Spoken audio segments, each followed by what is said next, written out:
vous avez vu que d'ici 2030, eh bien, le niveau de vie des Français va passer sous le niveau de vie des Polonais. Qui l'aurait cru? Pologne qui vient de redire cette semaine qu'elle ne voulait surtout pas de l'euro, qu'elle voulait conserver sa monnaie nationale, le zloty polonais, évidemment. Pologne qui bénéficie donc de sa monnaie nationale alors que l'euro nous plombe.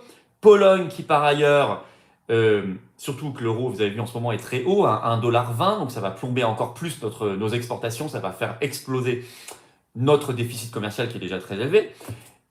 Et deuxièmement, Pologne qui bénéficie de tout l'argent qu'on déverse, puisque vous savez que nous sommes un pays, nous, contributeurs nets au budget européen, et que la Pologne, depuis des années, est bénéficiaire nette.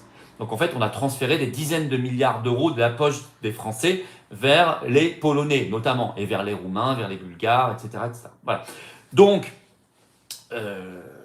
oui, en fait, on converge tous vers un salaire moyen bas. Et nous, qui étions très au-dessus de la moyenne, on est les très grands perdants. Très, très grands perdants. Voilà.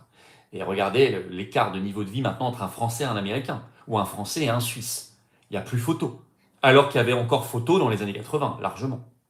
Et même encore en tout début des années 2000. Terminé. C'est terminé.